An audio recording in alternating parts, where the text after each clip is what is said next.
नमस्ते दोस्तों, स्वागत है आपका नाइस सॉल्यूशन पर। मैं हूं रंजीत। दोस्तों, एनटीपीसी का एग्जाम जल्दी स्टार्ट होने वाला है। आज की इस वीडियो में मैं आपके सामने कोई थ्योरी लेकर नहीं आया हूं, बल्कि मैं आपके सामने मैथ्स के वो 30 क्वेश्चन लेकर आया हूं, जो हूबहू इसी पैटर्न पर एग्जाम में आएंगे। ये जो 30 क्वेश्चन रहेगा, ये एक एनटीपीसी ग्रेजुएट लेवल का रहेगा। ओके, मतलब ज़्यादा कठिन भी नहीं रहेगा और ज़्यादा सिंपल भी नहीं रहेगा।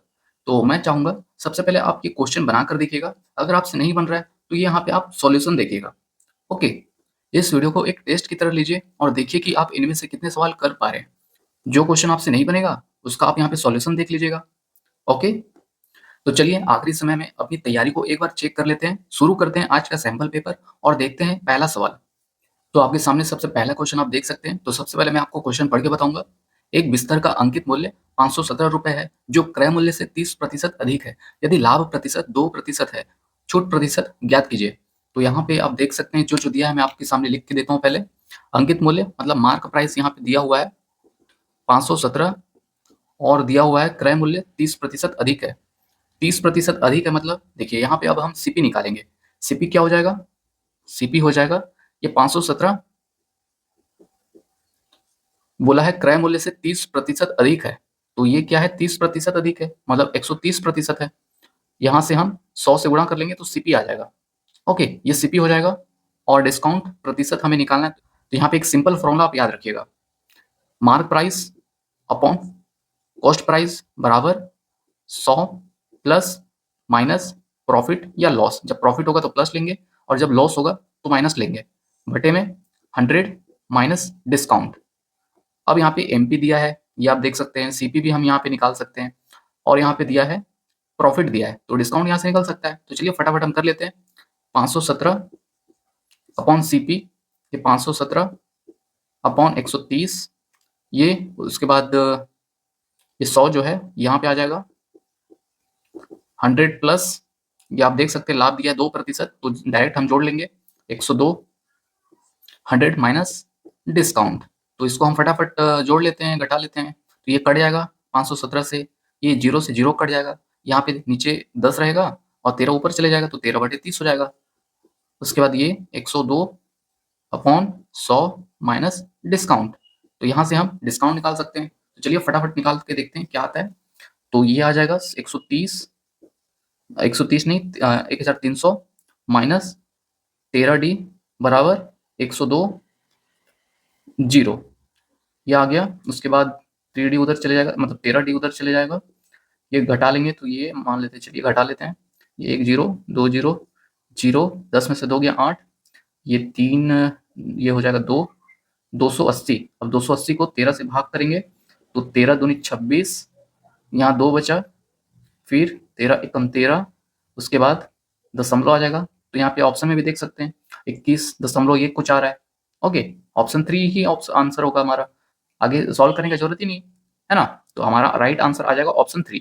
तो यहाँ पे ये फॉर्मूला आप हमेशा याद रखिएगा। ये फॉर्मूला आप बहुत जगह यूज कर सकते हैं। जब मार्क प्राइस निकालना होगा तो भी ये फॉर्मूला यूज कर सकते हैं, जब प्रॉफिट निकालना होगा तो भी ये फॉर्मूला। तो मतलब ये फॉर्मूला आप हमेशा याद रखिएगा। तो ये है क्वेश्चन नंबर दूसरा। तो सबसे पहले मैं आपको क्वेश्चन पढ़ के बता देता हूँ। दीवार के सहारे टिकी एक सीढ़ी क्षैतिज ग्राउंड के साथ कोण बनाती है। इस प्रकार की tan थीटा बराबर 15/8, मतलब 15/8 है। यदि दीवार से सीढ़ी के शीर्ष की ऊंचाई 30 मीटर है, तो दीवार से सीढ़ी के पाद की दूरी ज्ञात कीजिए। तो ये है हाइट एंड डिस्टेंस का क्वेश्चन। तो क्वेश्चन में जो दिया है उसको हम बना लेते हैं।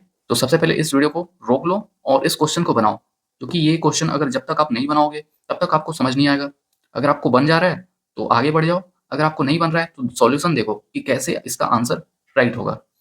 तो दीवार के सहारे एक टिकी सीढ़ी है। तो दीवार के सहारे ये मान लो दीवार है ना, ये दीवार है और ये एक सीढ़ी है। ठीक है, ये हमारा जमीन है।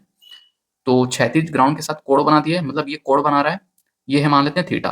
अब टेन थीटा दिया है 15/8, ये दिया हुआ है। तो अब टेन थीटा बराबर 15/8, तो आप देख सकते हैं थीटा के आगे ये 15 हो जाएगा और ये 8 हो जाएगा। ये टेन थीटा का फॉर्मूला होता है। और इसके बाद आप देख सकते हैं ये तो एक राइट एंगल ट्रायंगल हो गया। तो यहाँ पे आप एक ट्रिपलेट यूज कर सकते हैं। एक ट्रिपलेट कौन सा होता है? 8, 15 और 17, ये ट्रिपलेट होता है। मतलब ये 8 हो जाएगा, ये 15 हो जाएगा, ये 17 हो जाएगा। और आगे क्वेश्चन में दिया हुआ है दीवार से सीढ़ी के शीर्ष की ऊंचाई दीवार से शीर्ष की ऊंचाई, तो मतलब ये दिया हुआ है, ये दिया है 30, यहाँ पे 15 है और क्वेश्चन में दिया है 30, तो यहाँ पे 1 यूनिट का वैल्यू आ जाएगा 2, है ना। उसके बाद क्वेश्चन में बोला है तो दीवार से सीढ़ी के पाद की दूरी, मतलब ये डिस्टेंस हमें निकालना है, ठीक है। 15 का दुगना हो जाएगा 30, तो 8 का भी दुगना हो जाएगा 16, 8 का दुगना 16 हो जाएगा, तो हमारा राइट आंसर आ जाएगा 16, मतलब ये दूरी आ जाएगा 16, ठीक है। ये ऑप्शन हमारा 1। तो आपका भी आंसर 16 आया क्या? तो जरूर कमेंट करके बताओ। अगर आपका गलत आया तो देखो कैसे गलत हुआ, यहाँ पे टेन थीटा बराबर आपने 15/8 रखा था, या फिर कुछ क्या गलत किया था, आप इसे चेक कर लो, ठीक है। तो ये है क्वेश्चन नंबर 3। तो सबसे पहले मैं आपको क्वेश्चन पढ़ के बताऊंगा।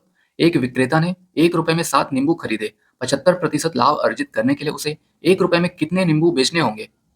तो सबसे पहले इस वीडियो को रोक लो, मतलब पॉज कर लो और इस क्वेश्चन को आंसर करो, ठीक है।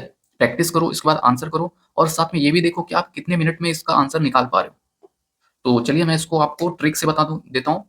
तो सबसे पहले यहाँ पे एक फॉर्मूला हम यूज करेंगे। फॉर्मूला होगा क्वांटिटी पहला गुणा प्रॉफिट, 100 प्लस प्रॉफिट बराबर क्वांटिटी दूसरा, 100 प्लस प्रॉफिट। ओके, ये फॉर्मूला हम यहाँ पे यूज करेंगे। तो क्वांटिटी क्या है, पहला 7 है, गुणा कितना प्रॉफिट हो रहा है, तो यहाँ पे प्रॉफिट कितना हो रहा है, यहाँ प्रॉफिट तो नहीं हो रहा है, तो यहाँ सिर्फ 100 रहेगा, ठीक है। दूसरा क्वांटिटी कितना है, क्वांटिटी तो हमें निकालना है, दूसरा 75% लाभ, तो यहाँ पे 100 प्लस 75 लिखेंगे, क्योंकि 75% हमें लाभ चाहिए, इसलिए 75 लिखे। अब इसको हम लिख लेंगे 7 गुना 100 बराबर, ये हो जाएगा 175, 175। तो इसको हम काट लेते हैं, 50 नहीं, 25 से कटेगा, 25 चौक 100, 25 सत्ते, 7 से ये कट जाएगा, 7 से ये कट जाएगा, तो यहाँ पे 4 आ गया बराबर क्वांटिटी 2। तो क्वांटिटी 2 मतलब 4, तो हमें 75% लाभ अर्जित करने के लिए 1 रुपए में 4 नींबू बेचने पड़ेंगे, ठीक है। तो ऑप्शन 3 हमारा राइट आंसर होगा। तो ये फॉर्मूला आप याद रखिएगा, क्वांटिटी 1 गुणा 100 प्लस प्रॉफिट बराबर क्वांटिटी 2 100 प्लस प्रॉफिट। तो ये फॉर्मूला आप हमेशा याद रखिएगा। ये फॉर्मूला अगर आपको याद होगा तो आप इसे तुरंत 10 सेकंड में निकाल सकते हैं। यह तो मैं आपको समझाने के लिए सब लिखा था, ठीक है।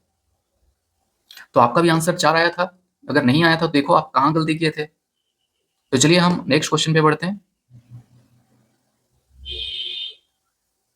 तो ये है क्वेश्चन नंबर 4। तो आप देख सकते हैं ये क्वेश्चन है सिंप्लीफिकेशन का। तो यहाँ पे हम बॉडमास रूल अप्लाई करेंगे। बॉडमास, तो इसका आंसर आप कमेंट करके बताइए क्या होगा इसका राइट आंसर क्वेश्चन नंबर 4 का। तो चलिए मैं आपको इसका आंसर मैं बताता हूँ।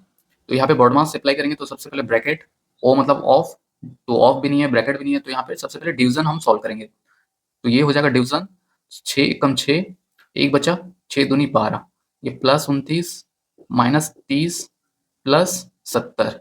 तो यहाँ पे आप देख सकते हैं डिवीजन हम कर लिए, मतलब डिवाइड कर लिए, यहाँ पे मल्टीप्लीकेशन है दूसरा, तो यहाँ पे तो मल्टीप्लीकेशन है नहीं। उसके बाद एडिशन करेंगे, तो चलिए हम जोड़ लेते हैं। 9 10 11, 11 का 1 हासिल 1, 1 2 3 4 7 4 11, ये आ चुका है 111 माइनस 30। अब इसको हम घटा लेंगे तो ये आएगा 1, ये चले जाएगा हासिल में, तो ये 11 में से 3 8, तो इसका राइट आंसर आ जाएगा 81। तो आप कमेंट करके बताओ आपका राइट आंसर क्या आया था। तो चलिए अब हम क्वेश्चन नंबर 5 पे चलते हैं। तो ये है क्वेश्चन नंबर 5। तो सबसे पहले मैं आपको क्वेश्चन पढ़ के दिखा देता हूँ। यदि 47,100 रुपए को 9% वार्षिक ब्याज दर से 2 वर्ष के लिए जमा किया जाता है, तो वार्षिक रूप से संयोजित चक्रवृद्धि ब्याज और साधारण ब्याज के बीच का अंतर कितना है? तो ये है फॉर्मूला हम यूज करेंगे। तो यहाँ पे हम फॉर्मूला यूज करेंगे अंतर निकालने के लिए। तो सबसे पहले आप इसका कमेंट करके बताओ और प्रैक्टिस करो इसका, सबसे पहले प्रैक्टिस करके बताओ इसका आंसर क्या होगा। तो चलिए मैं आपको इसका आंसर बताता हूँ। मैं उम्मीद करता हूँ आप इसका आंसर कर लिए होंगे। तो यहाँ पे फॉर्मूला हम यूज करेंगे, जब भी यहाँ पे लिखा हुआ है 2 वर्ष के लिए चक्रवृद्धि ब्याज और साधारण ब्याज के बीच का अंतर इस तरीके से क्वेश्चन में हो, तो फॉर्मूला हम यूज करते हैं compound interest minus simple interest बराबर पी ब्रैकेट में आर अपॉन 100 ब्रैकेट बंद स्क्वायर, ये फॉर्मूला हम यूज करते हैं। तो अंतर हमें तो निकालना है। मूलधन दिया है 47,100, उसके बाद गुणा आर कितना है 9, तो डायरेक्ट कर लेते हैं 9 गुणा 9 अपॉन 100 गुणा 100, क्योंकि स्क्वायर है ना। तो यहाँ पे 2 जीरो से ये 2 जीरो कट जाएगा, उसके बाद कुछ तो कटेगा नहीं, तो ये हो जाएगा 471 गुणा 9 इंटू 9 अपॉन 100। तो देखिए दोस्तों, यहाँ पे आपको पूरा गुणा करने की जरूरत नहीं है। क्या पूरा गुणा करने की सोच रहे हैं? नहीं, आप यूनिट डिजिट से देखिए। लेकिन आप देखेंगे इसका यूनिट डिजिट तो सबका एक ही आ रहा है, तो सेकेंड प्लेस देखिए फिर। जैसे 9 नियम 81, उसके बाद 47, तो मान लेते हैं 471, ये 81 हो जाएगा। तो हम सेकेंड प्लेस देखेंगे, एक एकम एक, ये 7 4, उसके बाद आपको दिख रहा है, हाँ, तो ये अब गुणा करेंगे 8 एकम 8, तो ये हम आ चुका है, ये 1, 8 7 15 का 5, हाँ, ये आ चुका है 5। तो आप देख सकते हैं फर्स्ट प्लेस आ चुका है 1, सेकंड प्लेस आ चुका है 5, तो ये हमारा राइट आंसर आ जाएगा ऑप्शन बी। आपको पूरा गुणा करने की जरूरत नहीं है, आपको सिर्फ सेकंड प्लेस चाहिए था यहाँ पे, क्योंकि यूनिट प्लेस तो सबका एक ही आ रहा था, तो हम सेकंड प्लेस चेक कर लिए, तो हमारा राइट आंसर आ जाएगा ऑप्शन बी। क्या आपका आंसर भी आया था ऑप्शन बी? तो ये है क्वेश्चन नंबर 6। तो ये क्वेश्चन आप देख सकते हैं, यदि 3.5 अनुपात 17.4 समानुपात 14 अनुपात x, तो यहाँ पे x का वैल्यू निकालना है, तो ये समानुपात का क्वेश्चन है, तो इसको हम लिख सकते हैं 3.5 अपॉन 17.4 बराबर 14 अपॉन x। ठीक है, उसके बाद दशमलव से दशमलव हट जाएगा, और ये हम काट लेंगे, दशमलव हट जाएगा, तो 2 सत्ते नहीं 7 दूनी 14, सती पैना 35। ठीक है, उसके बाद ये उधर चले जाएगा, एक इधर आ जाएगा, 2 चौक 8, 2 सत्ते 14 का 4, हासिल 1, 2 कम 2 और 1 3 अपॉन ये 5 आ जाएगा। तो यहाँ पे हम 5 से गुणा भाग कर लेंगे, सॉरी 5 से भाग कर लेंगे, तो 5 सत्ते 35, 5 छक्के 30, तो 5 छक्के 30, तो ये 7 वाला तो आंसर नहीं होगा। उसके बाद 4 4 हो जाएगा 48, 5 नियम 45, तो 69 वाला आंसर होगा हमारा। तो ये हमारा फर्स्ट ऑप्शन। ठीक है दोस्तों, आपको पूरा कैलकुलेट करने की जरूरत नहीं है, आप ऑप्शन से भी चेक करते रहिएगा। आपकी नज़र बाज की आंख और स्पीड चीते की चाल जैसी होनी चाहिए। आपको नज़र रखना पड़ेगा ऑप्शन में भी। जहां हर कोई 2 मिनट लेगा इस क्वेश्चन को, चलो मान लेते हैं 1 मिनट लेगा, तो आपको सिर्फ 30 सेकंड लेना है आपको ऐसे क्वेश्चन सॉल्व करने का। नॉर्मल इंसान 1 मिनट 1.5 मिनट लेगा, यही आपको कॉम्पिटिशन से आगे करेगा। ठीक है दोस्तों, ये सब आपको ध्यान देना पड़ेगा आपको। तो ये है क्वेश्चन नंबर 7वां। तो सबसे पहले क्वेश्चन आपको पढ़ के बताऊंगा। एक पाइप किसी टैंक को 10 मिनट में भर सकता है, जबकि दूसरा पाइप पूरी तरह से भरे टैंक को 20 मिनट में खाली कर सकता है। यदि खाली टैंक में दोनों पाइपों को एक साथ खोल दिया जाए तो टैंक को पूरी तरह से भरने में कितना समय लगेगा? तो ये है क्वेश्चन पाइप एंड सिस्टम का, मतलब नल और टंकी का। तो इसका आंसर आप कमेंट करके बताओ। अगर कमेंट करके नहीं बताना चाहते हो, आपको पसंद नहीं आ रहा है कमेंट करना, तो आप इसका प्रैक्टिस कर लो, आप चेक कर लो कहीं आपका आंसर सही आएगा या नहीं। तो इस वीडियो को रोक लो और इस क्वेश्चन को सॉल्व करो। सबसे पहले मत करो कमेंट, बस आप प्रैक्टिस तो कर लो इसका। आप ट्राई तो करो, कोशिश तो करो पहले। तो मैं उम्मीद करता हूँ आपने इसको क्वेश्चन को कोशिश किया होगा। तो चलिए मैं इसका आंसर बताता हूँ। तो क्वेश्चन में बोला एक पाइप किसी टैंक को 10 मिनट में भर सकता है, तो ये एक पाइप है, एक पाइप 10 मिनट में भर सकता है, और जबकि दूसरा पाइप पूरी तरीके से भरे टैंक को 20 मिनट में खाली कर सकता है। तो ये दूसरा पाइप है, ये 20 मिनट में खाली कर सकता है। तो ये आप ध्यान दीजिएगा, जो खाली कर सकता है इसमें माइनस का साइन आप डाल दीजिए, क्योंकि ये भर रहा है, ये खाली कर रहा है। ठीक है, उसके बाद जब ऐसा हो तो हम एलसीएम लेंगे, ये आ जाएगा एलसीएम 20।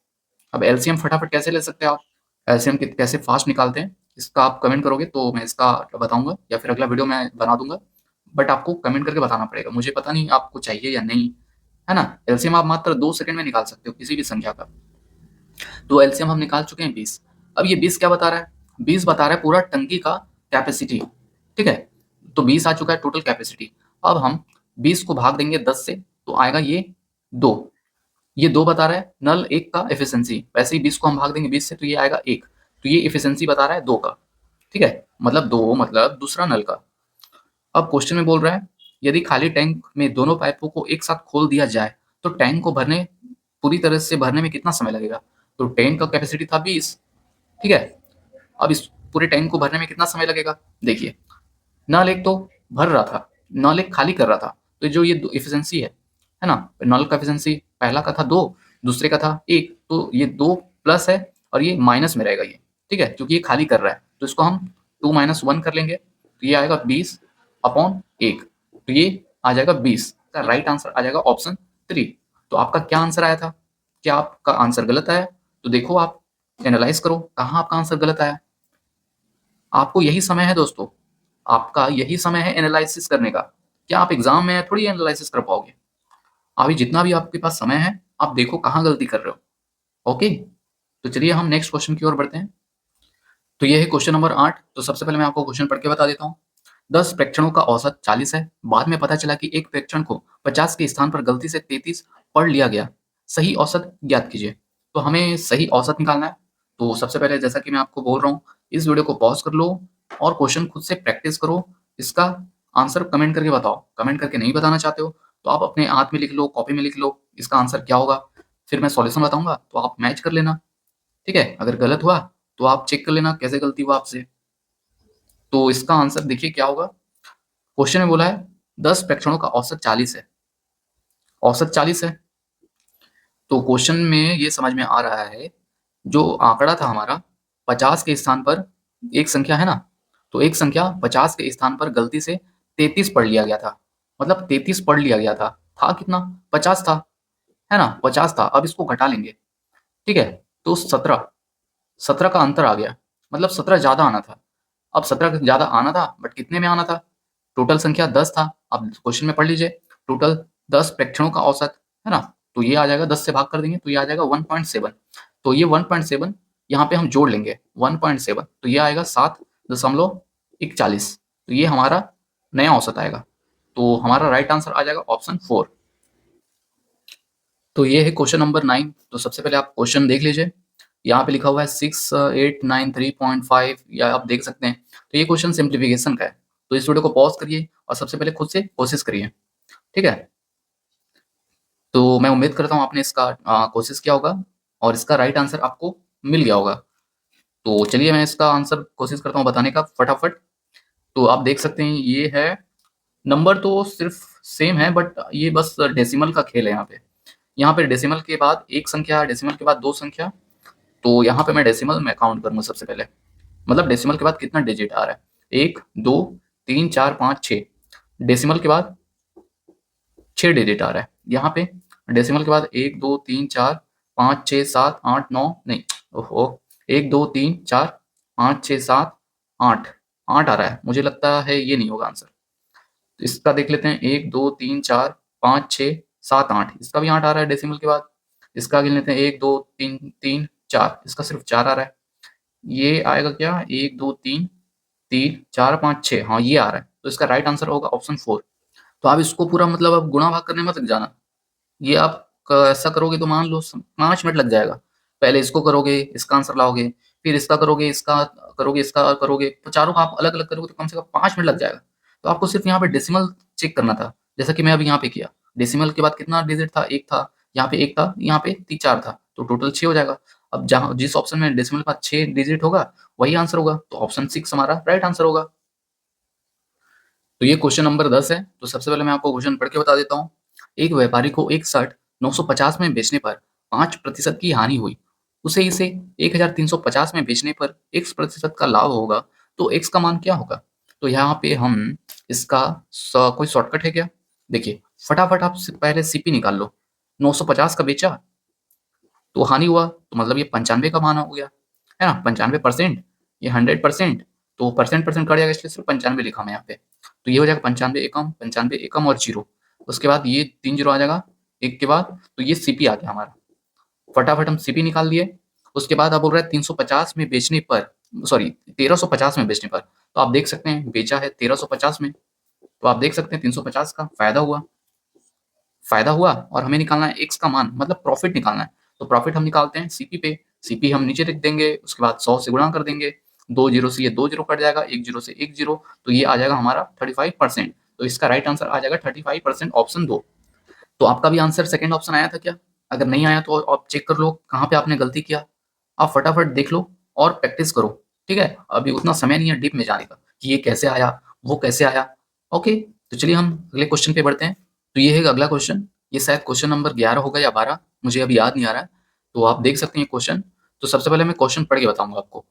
वह सबसे छोटी संख्या ज्ञात कीजिए जिसमें से 9 घटाने पर वह 13, 20, 10 तथा 23 से विभाज्य हो। तो ये है क्वेश्चन एलसीएम और एचसीएफ का। ठीक है, तो आप क्या इसको बेसिक से करने वाले हैं या फिर ट्रिक से? तो इस क्वेश्चन को करने का सबसे अच्छा तरीका मैं बताऊंगा ऑप्शन से। तो देखिए क्वेश्चन में बोला है वो सबसे छोटी संख्या जिसमें 9 घटाने पर वो 13 से भी डिविजिबल हो, 20 से भी डिविजिबल हो और 23 से भी डिविजिबल हो। तो ये चलिए ये संख्या है मान लेते हैं, इसमें से 9 घटा लेंगे, मतलब ये एक संख्या है, ये दूसरा संख्या है 5 9 8 9 6 0 1 0 6 0 1 5। तो इसमें से 9 घटा देंगे तो क्या आएगा 6 0 2 6, है ना, यही आएगा। 15 में से 9 जाएगा तो 6, ये हो जाएगा 2, ठीक है। उसके बाद ये 9 घटा लेंगे इसमें से तो ये आ जाएगा 5900, ओहो 5980। इसमें से 9 घटाएंगे तो आएगा 6100, नहीं 6001 आएगा। वैसे इसमें घटाएंगे तो आएगा 6006। अब देखिए ये कौन सी संख्या है जो 13 से भी डिविजिबल हो रही है, 20 से भी डिविजिबल हो रही है और 23 से भी डिविजिबल हो रही है। तो देखिए दोस्तों क्वेश्चन में नंबर दिया है 13, 20, 10, 23, ये संख्या है। ये संख्या से ये तीनों डिविजिबल होगा? अगर नहीं होगा मतलब कोई एक संख्या तो डिविजिबल होगा, वही तो बताना है हमें। तो 13 से 20 से, लेकिन मेरी नजर 20 पे गई और 10 पे गई। 20 पे डिविजिबल वो संख्या होगा जिसका यूनिट डिजिट 0 होगा, तो यूनिट डिजिट तो यही है और किसी का यूनिट डिजिट 0 नहीं है, तो कोई भी डिविजिबल नहीं होगा 20 से और 10 से, सिर्फ ये होगा, मतलब ऑप्शन सेकंड हमारा राइट आंसर होगा। तो इस तरीके से दोस्तों इस क्वेश्चन का आंसर यूनिट डिजिट से कर सकते हो आप, और वो भी ऑप्शन से, ठीक है। ये तो मैं आपको लिख के बताया, आप डायरेक्ट फटाफट फटाफट करिएगा तो इसका आंसर आप मात्र 30 सेकंड के अंदर कर सकते हैं। तो ये है क्वेश्चन अलजेब्रा का बोल सकते हो या फिर दोनों का मिक्स, किसका, अलजेब्रा और सिंप्लीफिकेशन, है ना, उसी का यहाँ पे हम एक्सपांडेड फॉर्म लिखना है हमें। तो इसका आंसर आप क्या कर पाएंगे 10 सेकंड के अंदर, चलिए मान लेते हैं 20 सेकंड के अंदर। तो मैं आपको एक ऐसा ट्रिक बताने वाला हूँ, एक ऐसा ट्रिक बताने वाला हूँ कि आप इसको मात्र 2 सेकंड में कर सकते हैं। सही कहा दोस्तों, 2 सेकंड, चलो 10 सेकंड मान लेते हैं। देखिए मैं आपको पूरा एक्सप्लेन करूँ या फटाफट मैं आंसर बताऊं? देखिए तो फटाफट देखो मैं कैसे करता हूँ। आप फॉर्मूला से कर सकते हो तो कर सकते हो, तो कर लो, नहीं कर सकते हो, आपको कुछ समझ नहीं आ रहा है तो आप ऑप्शन में जाओ। सबसे ज्यादा ये तो देखो सभी में कॉमन आ रहा है, 49 ए स्क्वायर 49 सब में आ रहा है, 81 बी स्क्वायर 81 सभी सब में आ रहा है, ये पहला 3 सब में आ रहा है, तो पहला 3 को छोड़ ही दो।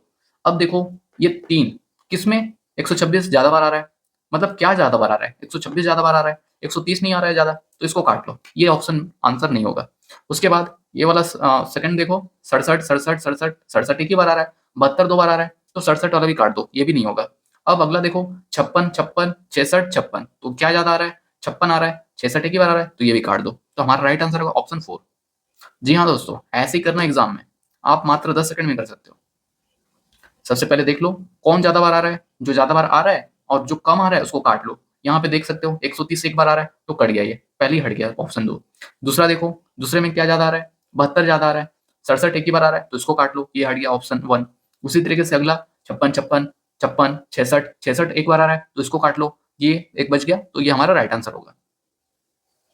तो मैं उम्मीद करता हूँ आपको ये सब पसंद आ रहा होगा। तो पसंद आ रहा है तो इस वीडियो को लाइक करके जरूर शेयर करना अपने दोस्तों के साथ, और इस चैनल को सब्सक्राइब भी कर लो, ठीक है। और आप चाहते हैं इसका पीडीएफ मैं आपको दूं तो आप कमेंट करके बताइएगा, तो इसका मैं पीडीएफ आपको टेलीग्राम में दे दूंगा।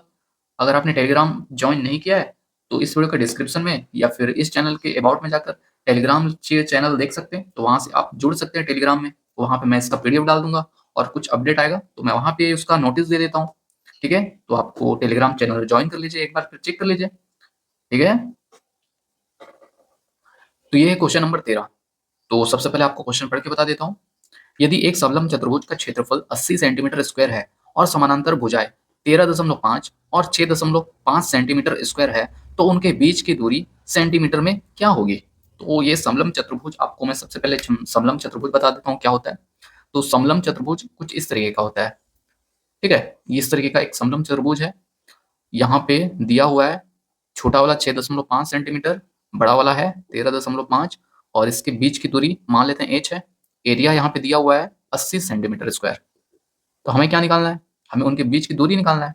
तो फॉर्मूला हो जाएगा एरिया का 1/2, उसके बाद ये होता है दोनों के, ये जो डिस्टेंस देख रहे हैं 6.5 13.5 दोनों को जोड़ के यहाँ पे लिखेंगे, तो 13.5 और ये हो जाएगा 14 14 6 20, ये हो जाएगा ब्रैकेट में, फिर गुणा में ये हाइट, तो यहाँ पे एरिया तो दिया हुआ है 80 बराबर 1/2 गुणा 20 गुणा h, तो 2 से ये 10 बार कट जाएगा, 0 से ये 0 कट जाएगा, तो ये 8 आ जाएगा बराबर h। तो हाइट आ चुका है 8, तो हमारा राइट आंसर आया ऑप्शन 2। तो क्या आपने इसको प्रैक्टिस किया था? अगर नहीं किया था तो क्यों नहीं किया था? क्या आप यहाँ पे सिर्फ क्वेश्चन देखने आए हैं? आपका कल एग्जाम है, आपका परसों एग्जाम होगा, आपका एग्जाम होगा, तो आपको सिर्फ प्रैक्टिस करना पड़ेगा। अभी आपको वीडियो देखने से कोई फायदा नहीं दोस्तों, आपको वीडियो देखना से ज्यादा आपको प्रैक्टिस करना पड़ेगा, ठीक है? तो आप सिर्फ देखिए मत, कॉपी पेन लेके प्रैक्टिस करिए। तो चलिए क्वेश्चन नंबर हम अगला पढ़ते हैं। तो ये है क्वेश्चन नंबर 14। तो सबसे पहले मैं आपको क्वेश्चन पढ़ के बता देता हूँ। यदि किसी डेटा की माध्यिका उसके बहुलक से 71.24 कम है, तो उस डेटा की माध्यिका उसके माध्य से अधिक होगा। मोलानुपाती सूत्र का उपयोग कीजिए। तो यहाँ पे हमें बताना है जो माध्यिका होगी माध्य से कितना अधिक होगी। तो यहाँ पे क्वेश्चन में दिया है माध्यिका उसके बहुलक से 71.24 कम है, तो माध्यिका को हम लिखते हैं, चलिए इंग्लिश में मैं लिख लेता हूँ। इंग्लिश में माध्यिका को हम बोलते हैं मीडियन। मीडियन बराबर बहुलक से 71.24 कम है। बहुलक मतलब मोड, मोड हो गया कितना कम है, 71.24। उसके बाद एक फॉर्मूला हमें यूज करना है, क्वेश्चन में भी बोला है मूलानुपाती सूत्र का। तो मूलानुपाती सूत्र का फॉर्मूला होता है मोड बराबर 3 मीडियन -2 मीन। ये फॉर्मूला होता है मूलानुपाती सूत्र का, ठीक है? इस फॉर्मूला में हम यूज करेंगे और क्वेश्चन का आंसर करेंगे। तो मोड में हम इसको रख लेंगे, क्योंकि हमें क्या निकालना है, माध्यिका उसके माध्य से कितना अधिक होगी, तो माध्यिका हमें निकालना है। तो माध्यिका को हम वैसे ही रहने देंगे, मतलब मोड को हम यहाँ पे रख लेंगे, मोड बराबर इसको हम रख लेंगे, तो ये हो जाएगा मीडियन, इसको हम यहाँ पे रख रहे हैं, ठीक है? तो ये हो जाएगा 3 मीडियन -2 मीन, उसके बाद ये -71.24, उसके बाद ये मीडियन इस साइड कर देंगे, 71.24 जो माइनस में, इसको इस साइड कर देंगे बराबर के, तो ये आ जाएगा 71.24 बराबर मीडियन इधर जाएगा तो घट जाएगा, तो 1 और 3 कितना हो जाएगा, मतलब घट जाएगा तो 2 बचेगा, तो 2 मीडियन हो जाएगा, और ये -2 मीन, 2 कॉमन निकल जाएगा, तो इसको काट लेंगे 2 से, 2 दूनी 4, 2 तिया 6, उसके बाद 1 बचा, 2 छक्के बाद नहीं 2 पंचे 10, दशमलव आ चुका है तो 1, और ये 2 हासिल आ जाएगा, मतलब नीचे उतर जाएगा, तो छक्के, और ये 2 दूनी बराबर आ जाएगा मीडियन माइनस मीन। तो आप ऑप्शन में भी देख सकते हो 35.62 ये आ चुका है यहाँ पे, लेकिन आपको पूरा आंसर चाहिए कि कितना, कैसे क्वेश्चन में हम बता पाएंगे कि सही आंसर कैसे करें। तो आप देख सकते हैं मीडियन यहाँ पे रख देंगे, एक काम करता हूँ, इसको मैं मीडियन यहीं पे रहने देंगे, ये मान लेते हैं मीडियन,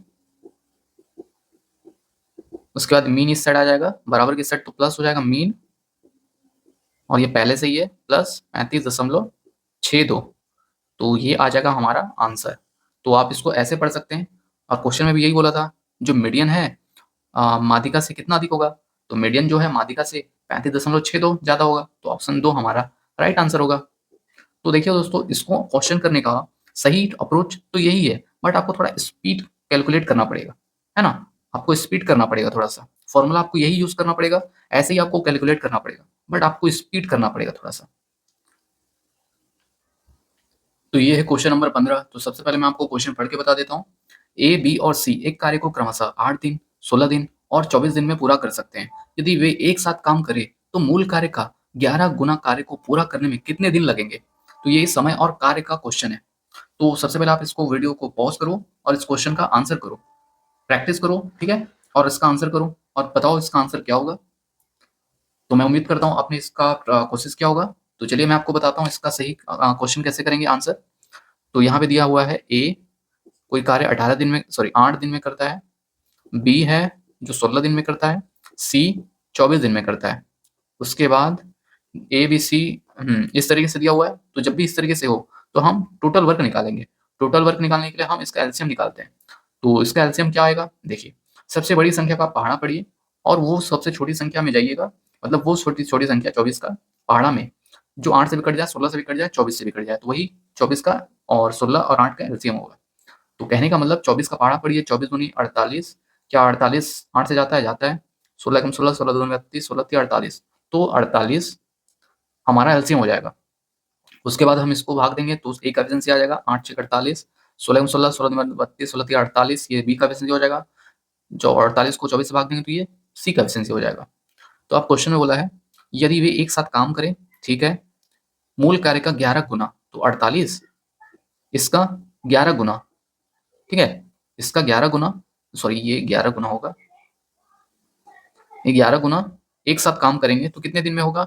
एक साथ मतलब उसका एफिशिएंसी अब हम लेंगे 6 3 9, 9 2 11, तो 11 से ये 11 कट जाएगा, ये बचेगा 48, तो वो 48 दिन में काम कर लेंगे। तो इसका राइट आंसर आएगा ऑप्शन 3। तो दोस्तों ये है क्वेश्चन नंबर 16। तो सबसे पहले मैं आपको क्वेश्चन पढ़ के बताऊंगा। यदि निम्नलिखित आंकड़ों का बहुलक 140 है तो x का मान क्या होगा? तो आप देख सकते हैं यहाँ पे दिया हुआ है 125, यहाँ पे मैं जगह बना लेता हूँ। तो यहाँ पे आप देख सकते हैं, यहाँ पे लिखा हुआ है वर्ग और ये है बारंबारता, और क्वेश्चन में दिया है बहुलक 140।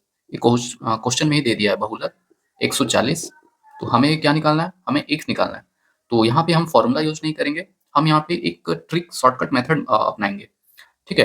तो अगर आप इसका आंसर आता है तो इसका कमेंट करके बताओ, अगर नहीं आता है तो इस वीडियो को रोको और इस वीडियो को मतलब इस क्वेश्चन को प्रैक्टिस करो, ठीक है। इस क्वेश्चन को आप प्रैक्टिस करके बताओ इसका आंसर क्या होगा। तो मैं उम्मीद करता हूँ आपने इस वीडियो को रोका होगा और क्वेश्चन खुद से करके देखा होगा। तो इसका मैं सही उत्तर बताऊंगा मात्र कम से कम 20 सेकंड तो लगेगा मुझे आपको बताने के लिए। देखिए क्वेश्चन में बोला है बहुलक 140 है, तो आप देख सकते हैं 140 कहाँ पे आ रहा है? यहाँ पे आ रहा है और यहाँ पे आ रहा है। तो 140 बहुलक है, तो यहाँ पे बारंबारता कितना है? 33 है। तो यहाँ भी बहुलक 140 है, मतलब यहाँ भी 33 आना होगा उसको, तभी तो बहुलक 140 होगा। तो x बराबर क्या आ गया? x बराबर 33 आ गया। तो इसका राइट आंसर आ जाएगा हमारा ऑप्शन 2। ओके, तो ऐसे ही ट्रिक आप अप्लाई करना एग्जाम में अगर ऐसा क्वेश्चन आया। तो यहाँ पे बहुलक 140 दिया हुआ था, अगर बहुलक 140 है तो यहाँ पे 30 है बारंबारता, तो बहुलक 140 है जो कि यहाँ पे आप देख सकते हैं लोअर लिमिट, यहाँ का अपर लिमिट, यहाँ का लोअर लिमिट बराबर है, तो बहुलक यहाँ पे 33, तो यहाँ भी 33 होगा, ठीक है। तो इसका राइट आंसर आ जाएगा ऑप्शन 2। तो ये है दोस्तों क्वेश्चन नंबर 16। तो यहाँ पे आप देख सकते हैं ये है ट्रिग्नोमेट्री का क्वेश्चन। तो यहाँ पे दिया है टेन थीटा बराबर 7/8 और हमें ये वैल्यू निकालना है। तो चलिए हम इसको सॉल्व कर लेते हैं। तो आप देख सकते हैं इसका तो हम फॉर्मूला जानते हैं, ये होता है 1 square minus sine square theta. तो इसको हम लिख लेते हैं 1 माइनस साइन स्क्वायर थीटा, ये हो जाएगा। उसी तरीके से नीचे हो जाएगा 1 minus cos square theta, 1 minus cos square theta, और ये हो जाएगा, इसको हम ब्रैकेट बना लेते हैं, ये हो जाएगा कॉट थीटा। उसके बाद ये क्या हो जाएगा? देखिए ये हो जाएगा कॉस स्क्वायर थीटा, है ना, इसको हम लिख सकते हैं कॉस स्क्वायर थीटा, और ये हो जाएगा साइन स्क्वायर थीटा। तो यहाँ पे हो जाएगा ये स्क्वायर में, ये हो जाएगा साइन स्क्वायर थीटा। ओके, तो हम यहाँ पे लिख लेते हैं कॉस स्क्वायर थीटा बटे में ये हो जाएगा साइन स्क्वायर थीटा, और ये हो जाएगा कॉट थीटा, ठीक है। आप देख सकते हैं इस तरीके से हम लिख लिए। अब देखिए cos square theta sine square theta, ये कौन सा फॉर्मूला होता है? ये कॉट स्क्वायर का हो जाएगा, टेन का होता है साइन अपॉन कॉस और कॉट का होता है कॉस अपॉन साइन। तो ये हो जाएगा कॉट स्क्वायर थीटा, और नीचे ऑलरेडी कॉट थीटा है, तो ये हो जाएगा कॉट थीटा। एक स्क्वायर से यहाँ पे एक कट जाएगा तो यहाँ पे सिर्फ बचेगा कॉट थीटा। तो ये आ चुका है कॉट थीटा, और यहाँ पे दिया टेन थीटा बराबर 7/8। तो कॉट थीटा क्या हो जाएगा? कॉट होता है 10 का उल्टा, तो ये हो जाएगा, अगर टेन थीटा 7/8 है तो कॉट आ जाएगा 8/7, जस्ट इसका उल्टा हो जाएगा। तो इसका राइट आंसर क्या आ गया? 8/7, ऑप्शन ए। तो दोस्तों क्या आप ये क्वेश्चन खुद से प्रैक्टिस करे थे? अगर आपका आंसर ऑप्शन 1 आया था 8/7, तो आपको बधाई हो, ठीक है। अगर आपका गलत आया तो आप देखिए आपने कहाँ गलती किया। क्या आप ये फॉर्मूला आपको याद नहीं? ये तो बहुत बेसिक फॉर्मूला है, आपको ये याद होना चाहिए, ठीक है। तो ये है क्वेश्चन नंबर 18। तो सबसे पहले मैं आपको क्वेश्चन पढ़ के दिखा देता हूँ। 33.6 सेंटीमीटर त्रिज्या वाली एक अर्धगोलाकार टोपी का आयतन ज्ञात कीजिए और सेंटीमीटर क्यूब में बताना है हमें। तो क्वेश्चन में दिया है रेडियस मतलब त्रिज्या, ये हो जाएगा हमारा 33.6 सेंटीमीटर, और अर्धगोलाकार बोल दिया, तो ये अर्धगोलाकार है मान लो। तो इसका वॉल्यूम क्या होता है मतलब आयतन? ये होता है 2/3 पाई आर क्यूब। पाई को हमें कुछ नहीं करना है क्योंकि देखिए आंसर पाई में है, तो पाई को आप साइड कर दीजिए।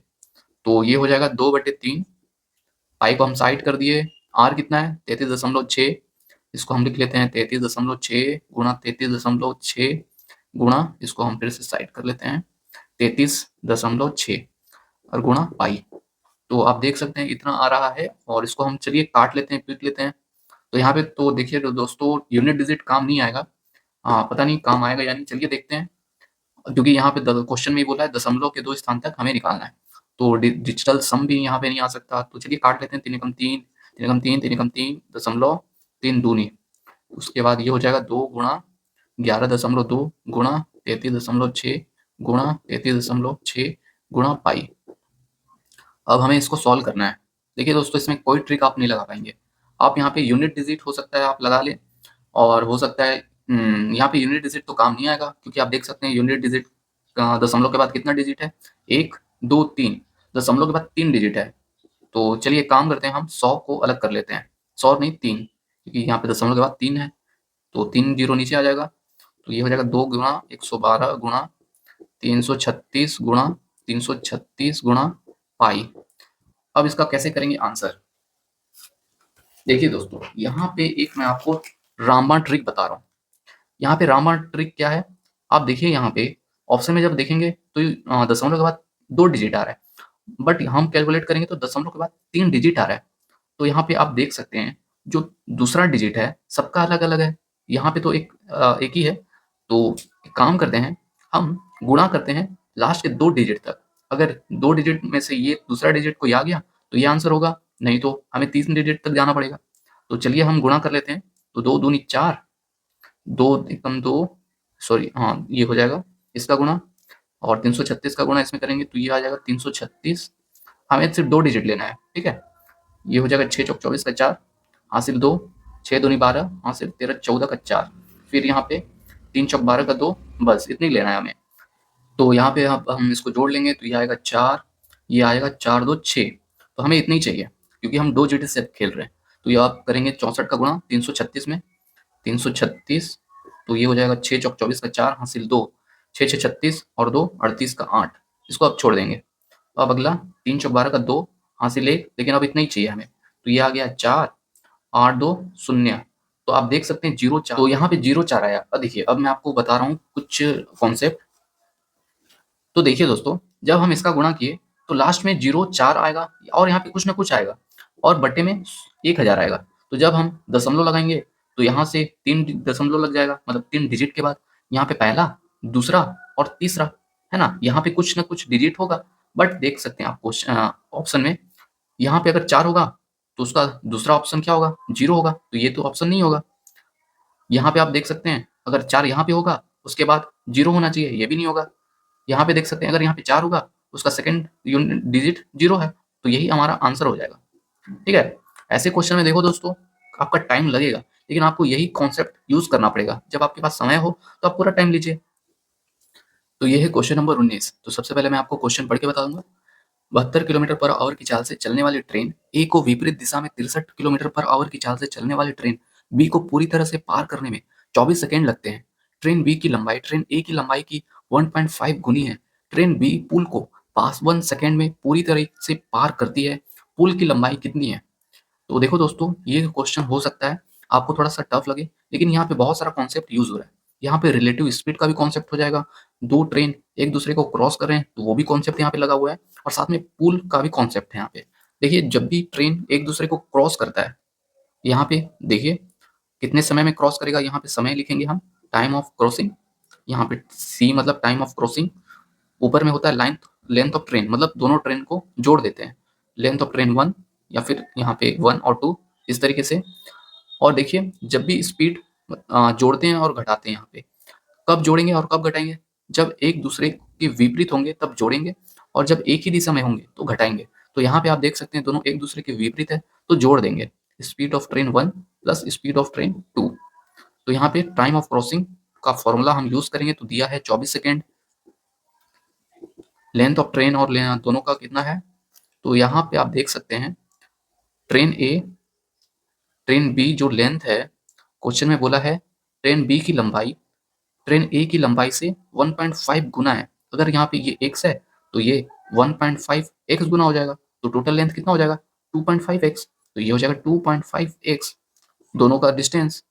उसके बाद स्पीड ऑफ ट्रेन दोनों को जोड़ लेंगे तो ये हो जाएगा 72 और 63, 3 2 5, 7 6 13। तो ये आ चुका है किलोमीटर पर आवर में। इसको मैं मिटा लेता हूँ। तो इसको हम किलोमीटर पर आवर से हम बदल लेंगे मीटर पर सेकंड में। तो 5/18 से गुणा कर लेंगे तो ये आ जाएगा मीटर पर सेकंड में, क्योंकि ये भी सेकंड है, ये भी सेकंड में हमें बदलना पड़ेगा। तो अब हम इसको काट लेते हैं। तो ये दशमलव हट जाएगा तो नीचे 10 आ जाएगा, मतलब 1 जीरो आ जाएगा। तो ये काट लेंगे, 9 एक कम 9 और यहाँ पे 4, 9 पे 9 45, 9 दूनी 18, 2 एकम 2 पंचे तो 5, 5 का गुणा 25, तो ये कट जाएगा, है ना। तो क्या बचेगा, यहाँ पे 15 बचेगा, मतलब नीचे ऊपर x है और यहाँ पे 24।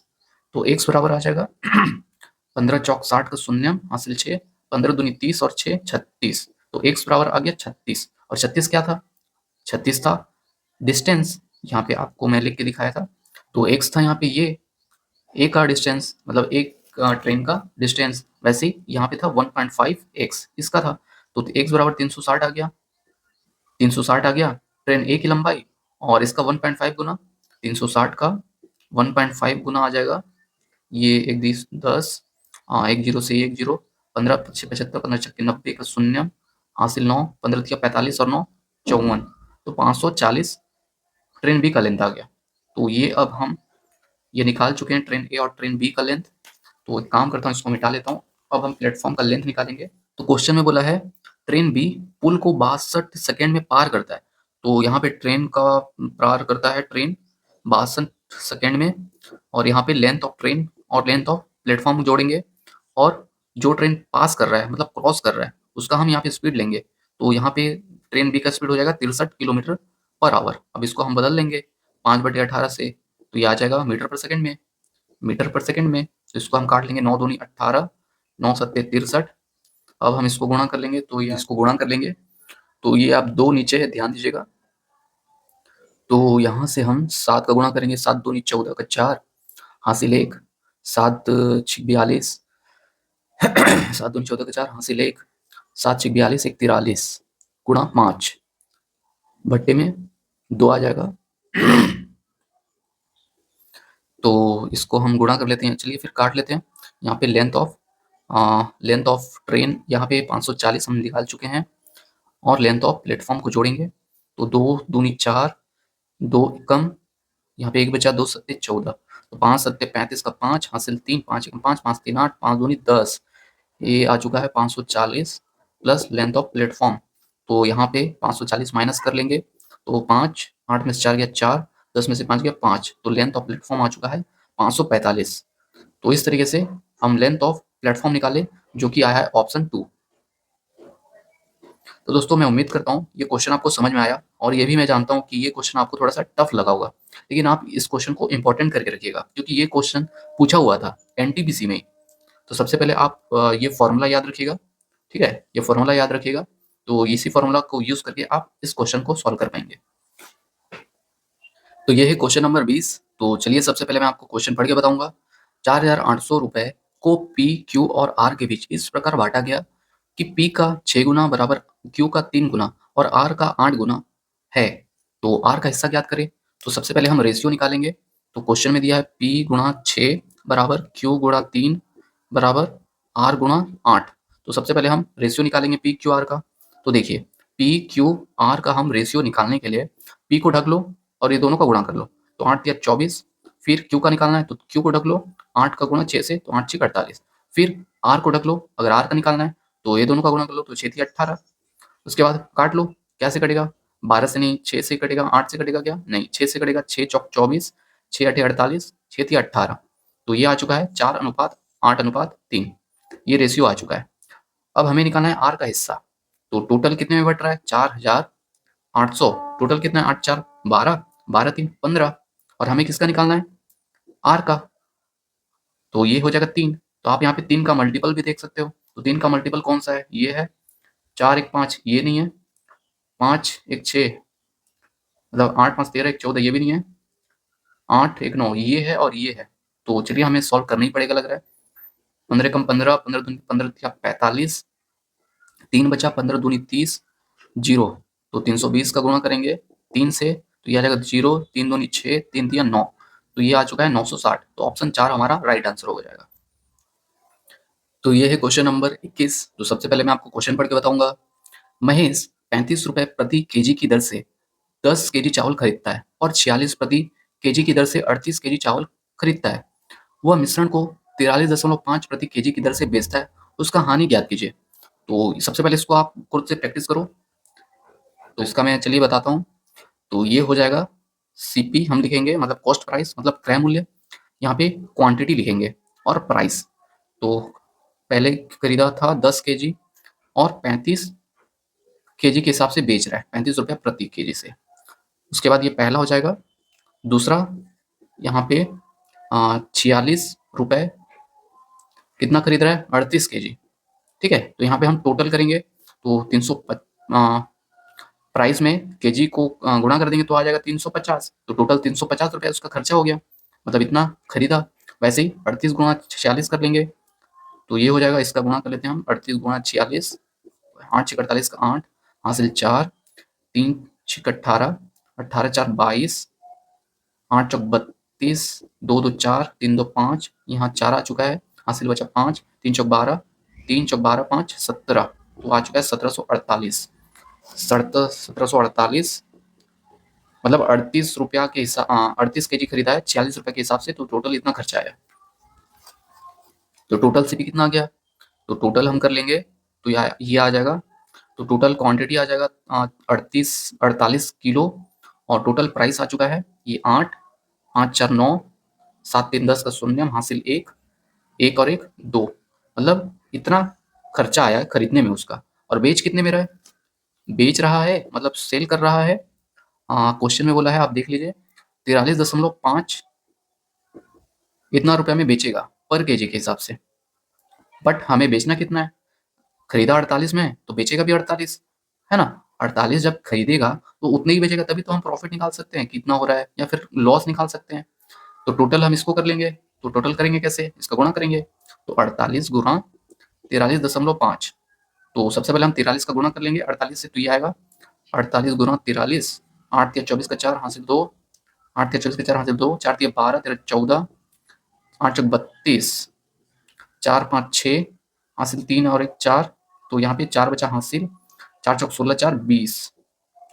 एक बार फिर से कर लेते हैं, 8 या 24 का 4 हासिल 2, 8 चौक 32, 4 या 12, 13 14, 4 2 6, ये 6 आ जाएगा, हाँ ठीक है, 3 और 1 4 हासिल 4, 4 चौक 16, 4 20। ठीक है दोस्तों, तो गुणा किए तो इतना आया। अब देखिए 0.5 का भी गुणा तो 0.5 का गुणा करेंगे 48 से, तो क्या आएगा, 48 का आधा कितना हो जाएगा, 24, 24 इसमें जोड़ लिए तो 4 4 8, 6 7 8, 0 2, 2088। तो ये आ चुका है टोटल 2088। मतलब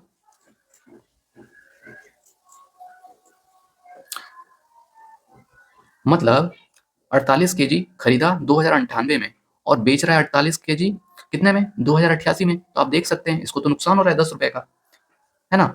98 2098 में खरीदा और 2088 में बेच रहा है, तो 10 रुपए का नुकसान हुआ। तो ऑप्शन 3 हमारा राइट आंसर हो जाएगा। ओके, तो ये है क्वेश्चन नंबर 22। तो सबसे पहले मैं आपको क्वेश्चन पढ़ के बताऊंगा। किसी धनराशि पर 2 वर्ष का साधारण ब्याज 50 रुपए है और उसी राशि पर उसी दर और उसी अवधि का चक्रवृद्धि ब्याज 51.25 है। ब्याज की वार्षिक दर ज्ञात कीजिए। तो ये क्वेश्चन देखो दोस्तों, इंपॉर्टेंट मार्क कर लो। ये क्वेश्चन जरूर जरूर जरूर एग्जाम में पूछा जाने वाला है। तो सबसे इंपॉर्टेंट चीज यहाँ पे ये है कि पूछा जाएगा, ये नहीं है इंपॉर्टेंट पॉइंट, आप कर पाएंगे या नहीं, ये इंपॉर्टेंट पॉइंट है। तो देखो दोस्तों, इसको हम कैसे करेंगे। तो देखो सबसे पहले तो क्वेश्चन में बोला है 2 साल का साधारण ब्याज 50 है, तो 1 साल का तो आ जाएगा इसका आधा, मतलब 25 रुपये आ जाएगा। 25 रुपये क्या आ जाएगा, ब्याज आ जाएगा। लेकिन क्वेश्चन में और बोला है उसी अवधि का चक्रवृद्धि ब्याज 51.25 है। अब ये मूलधन के जैसे काम करेगा। कैसे काम करेगा, देखिए 2 साल का ब्याज कितना था, 50 था, 1 साल का कितना आ गया, 25 आ गया। अब क्वेश्चन में बोला है चक्रवृद्धि ब्याज 51.25 है। 2 साल का सिंपल इंटरेस्ट कितना था, मतलब साधारण ब्याज 50 था, कंपाउंड इंटरेस्ट कितना आ जाएगा, मतलब चक्रवृद्धि ब्याज ये आ जाएगा 51.25। तो डिफरेंस कितना आ रहा है, डिफरेंस आ रहा है 1.25, ये अंतर आया। अब ये जो अंतर क्यों आया? क्योंकि कंपाउंड इंटरेस्ट तो आप जानते हैं चक्रवृद्धि ब्याज जो है वो ज़्यादा होता है साधारण ब्याज से। तो कितना ज़्यादा है? इतना है 1.25। अब ये जो 1.25 है ये 25 का कितना प्रतिशत है, इसी से हम रेट निकाल सकते हैं। तो 1.25 ये तो ज़्यादा आया और हमें रेट निकालना है, तो हम इसको 25 से भाग करके 100 से गुणा करेंगे तो रेट आ जाएगा। तो ये 2 दशमलव आप देख सकते हैं 2 डिजिट के बाद है तो नीचे 2 जीरो आ जाएगा, 100 से 100 कट जाएगा तो ये हो जाएगा 125 अपॉन 25। तो ये आ चुका है 25 पंचे, तो ये 5% आ चुका है हमारा राइट आंसर ऑप्शन 2। तो दोस्तों ये क्वेश्चन आप जरूर प्रैक्टिस करके जाइएगा। अभी मैं आपको पूरा कॉन्सेप्ट नहीं बताऊंगा, पूरा कॉन्सेप्ट बताने लगूंगा तो हो सकता है आधा घंटा निकल जाए। ठीक है, तो आप ऐसे क्वेश्चन जरूर प्रैक्टिस करके जाओ, आपको मेथड यही लगाना है। ठीक है, तो ये है क्वेश्चन नंबर 23। तो सबसे पहले मैं आपको क्वेश्चन पढ़ के बताता हूँ। 1974 मतलब 1974 में एक शहर की जनसंख्या 2,22,900 थी। यदि इसकी जनसंख्या में लगातार 2 दशकों तक प्रत्येक दशक में 50% की वृद्धि होती है तो 1994 में शहर की जनसंख्या कितनी थी? देखिए दोस्तों 1974 में शहर की जनसंख्या कितनी थी? 22 मतलब 2,22,900। ये 1974 में एक दशक में बढ़ गया 150%, तो ये हो जाएगा 150/100। फिर अगला दशक में बढ़ा तो ये आ चुका है फिर से 150/100। तो ये पहुंच जाएगा जब 2 बार इस तरीके से बढ़ेगा तो 1994 में आ जाएगा। तो इसको हम काट लेंगे 2 जीरो से 2 जीरो, ये 2 जीरो से ये एक 2 जीरो, तो ये आ जाएगा 2 2 2 9 गुणा 15 गुणा 15। क्या आप इसका गुणा करोगे? बताइए, क्या आप इसका गुणा करोगे? नहीं, आप यूनिट डिजिट से जाएंगे। 5 पचे 25 का 5 यूनिट डिजिट, इसका 5, ये 9 9 पे 45 का 5 यूनिट डिजिट 5। तो यूनिट डिजिट आप देख सकते हैं ऑप्शन 4, इसी का यूनिट डिजिट 5 आ रहा है तो राइट आंसर 4 का हो जाएगा। तो दोस्तों ये है क्वेश्चन नंबर 24। तो सबसे पहले मैं आपको क्वेश्चन पढ़ के बताता हूँ। एक कक्षा में 40 लड़कों की औसत आयु 18 वर्ष है। 26 वर्ष की आयु का एक लड़का कक्षा छोड़कर चला गया तथा 2 नए लड़के कक्षा में शामिल हुए। यदि कक्षा में अब सभी लड़कों की औसत आयु 18 वर्ष है तो शामिल हुए 2 नए लड़कों की औसत आयु ज्ञात कीजिए। तो देखिए दोस्तों, इसका मैं एकदम शानदार ट्रिक बताता हूँ। तो सबसे पहले इस क्वेश्चन को आप खुद से कोशिश करो। ठीक है, तो चलिए सबसे शानदार ट्रिक मैं आपको इसका बताऊंगा। तो देखिए सबसे पहले औसत कितना था? 18 था, शुरू में 18 था। अब गया 26 वर्ष वाला लड़का। तो देखो दोस्तों, जो 26 वर्ष का लड़का था वो गया, वो औसत से ज्यादा लेकर जा रहा है। कितना ज्यादा लेकर जा रहा है? 6 7 8 8 ज्यादा लेकर जा रहा है ना? 8 ज्यादा लेकर जा रहा है। अब बोल रहा है 2 नए लड़के कक्षा में शामिल हुए। यदि कक्षा में अब सभी लड़कों की औसत आयु 18 वर्ष है, मतलब पहले 18 था, ये 26 लड़का जो 26 साल का जो था उसके जाने के बाद भी औसत 18 ही है। मतलब 18 कैसे?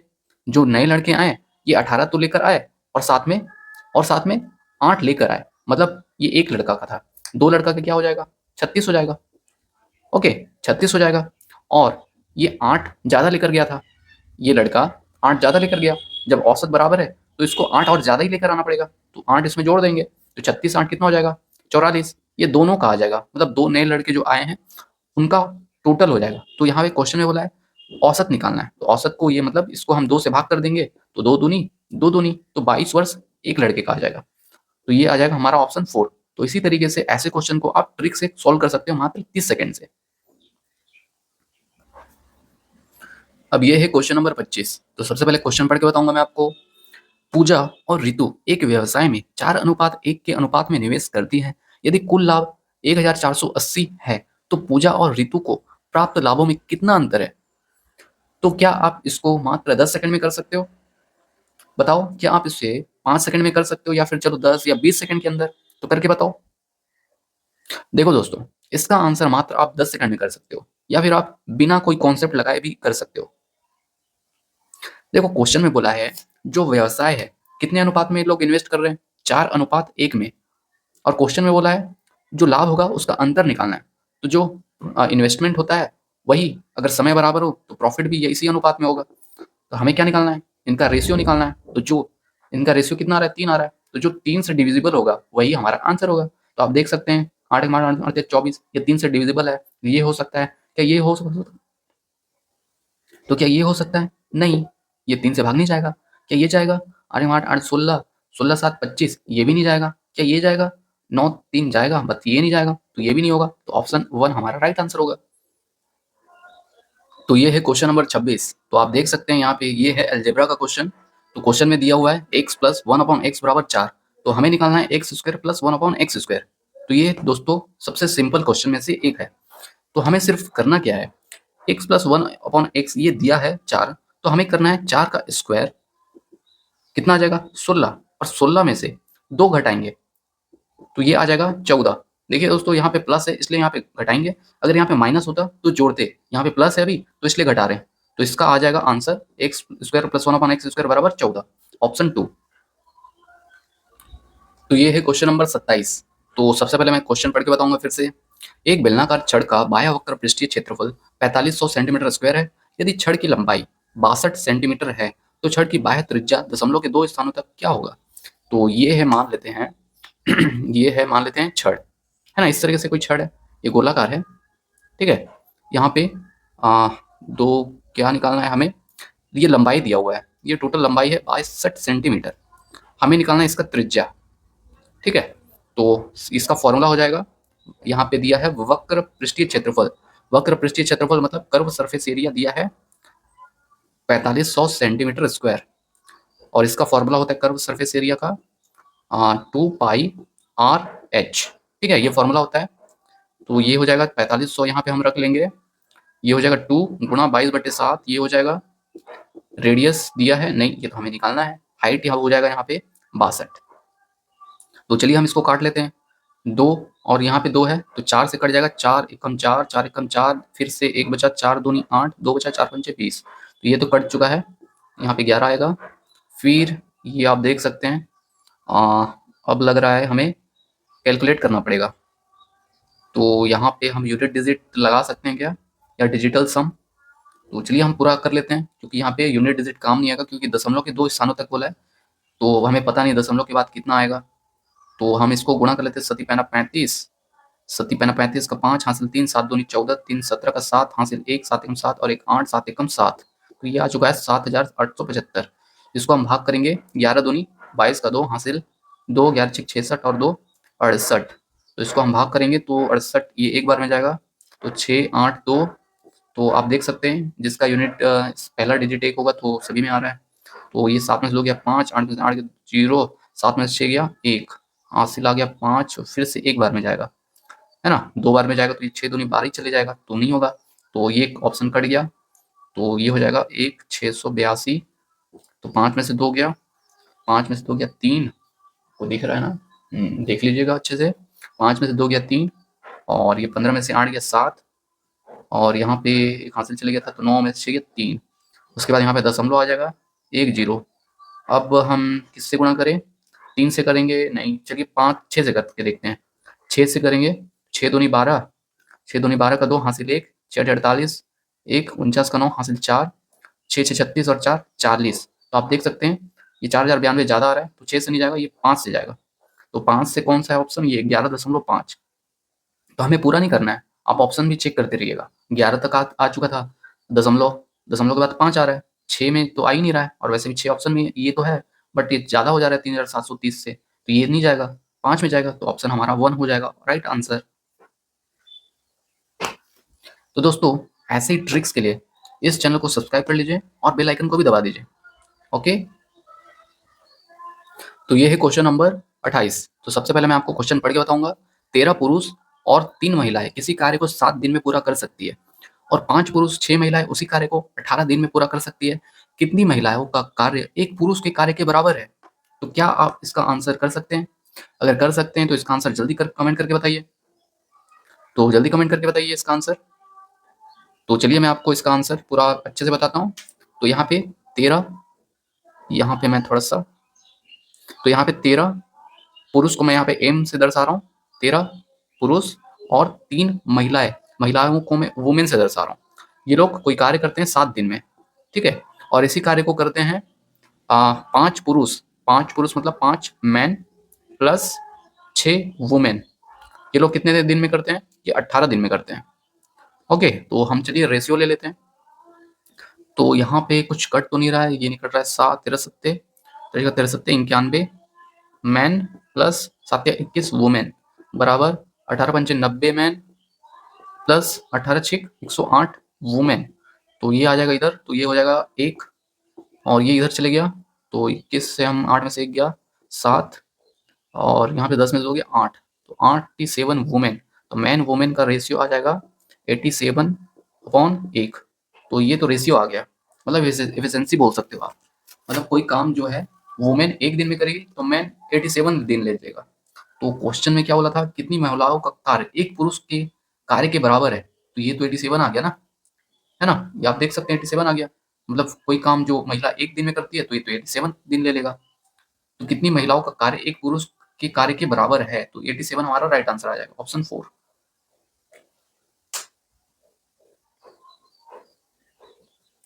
तो ये है क्वेश्चन नंबर 29। तो सबसे पहले मैं आपको क्वेश्चन पढ़ के बताता हूँ। यदि एक वृत्त की जीवाएं ए बी और सी डी बिंदु पी पर बाह्य रूप से प्रतिच्छेद करती है, यदि ए बी बराबर 7 सेंटीमीटर, सी डी बराबर 1 सेंटीमीटर, पी डी बराबर 5 सेंटीमीटर, तो पी बी की लंबाई ज्ञात कीजिए। तो इस क्वेश्चन को आप खुद से प्रैक्टिस करिए पहले। तो चलिए, मैं उम्मीद करता हूँ आपने इस वीडियो को रोका होगा और खुद से प्रैक्टिस किया होगा। तो चलिए मैं इसका आंसर बताने की कोशिश करता हूँ, आपको समझाने की कोशिश करता हूँ। तो चलिए मान लेते हैं ये एक सर्कल है, ठीक है, और एक जीवा ये है, एक जीवा ये है मान लेते हैं जीवा ए बी और दूसरी जीवा है सी डी। उसके बाद बोल रहा है बिंदु पी पर बाह्य रूप से प्रतिच्छेद करती है, मतलब ये जो जीवा है बाह्य रूप से प्रतिच्छेद कर रही है, ये हो जाएगा बिंदु पी, ठीक है। उसके बाद हमें दिया है ए बी बराबर 7 centimetre, C D 1 centimetre, P D 5 centimetre और पी बी हमें निकालना है। तो चलिए मान लेते हैं ये x सेंटीमीटर है। तो यहाँ पे एक थ्योरम याद रखेगा, पी एक बराबर गुणा में पी ए गुणा पी बी बराबर पी सी गुणा पी डी। ये एक थ्योरम आप हमेशा याद रखिएगा।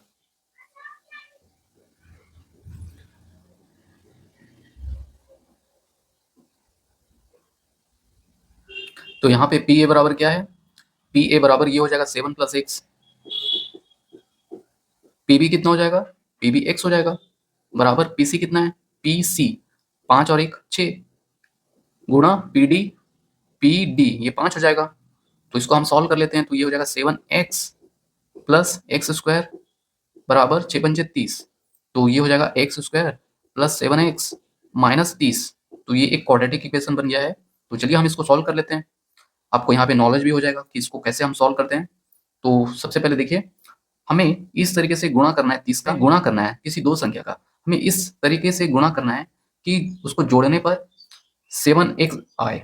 ओके, मतलब जैसे यहाँ पे 6 पंचे 30 करेंगे तो 30 तो आ रहा है, बट 6 और 5 को जब जोड़ेंगे तो ये तो ज़्यादा आ जाएगा। तो 10 या 30, तो 10 और 30 को जब जोड़ेंगे 10 3 हाँ 10 में से 3 घटाएंगे तो आ जाएगा 7। तो देखिए x² प्लस यहाँ पे प्लस करेंगे 10x - 3x - 30, इस तरीके से हम इसको करेंगे।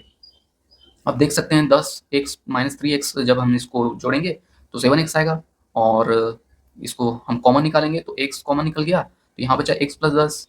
वैसे ही यहाँ पे हम कॉमन निकालेंगे -3, तो यहाँ पे आ जाएगा x और यहाँ पे plus 10 minus plus minus minus plus minus, तो ये आ चुका है x + 10, यहाँ पे x - 3, ये आ चुका है 0। ओके, तो यहाँ पे आप देख सकते हैं x + 10 = 0, तो यहाँ पे x बराबर -10 आ गया। वैसे ही x - 3 बराबर 0, तो x बराबर 3 आया।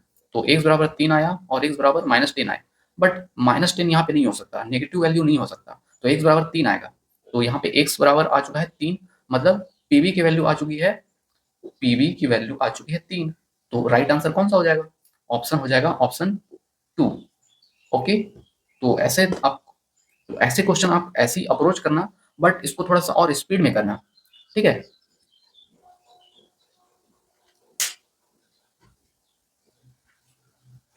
तो दोस्तों ये है क्वेश्चन नंबर 30। तो सबसे पहले मैं आपको क्वेश्चन पढ़ के दिखा देता हूँ।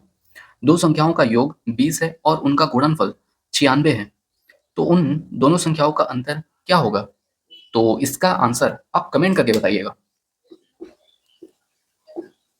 ठीक है दोस्तों, ये क्वेश्चन नंबर 30 है, तो इसका आंसर आप कमेंट करके बताइए और आप कमेंट करके ये भी बताइए कि टोटल 30 में से आपका कितना सही हुआ। ठीक है? 30 में से जो भी मैंने अभी आपको पूरा क्वेश्चन कराया, उसमें से आपका टोटल कितना सही हुआ है, आप कमेंट करके बताइए।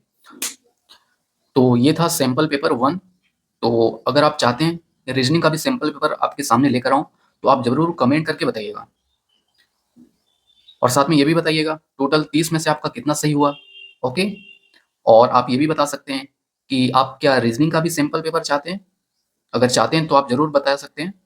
तो दोस्तों चलिए मिलते हैं अगले वीडियो में, तब तक के लिए आप ऐसे ही प्रैक्टिस करते रहिए। आपको एग्ज़ाम के लिए आपको बेस्ट ऑफ लक।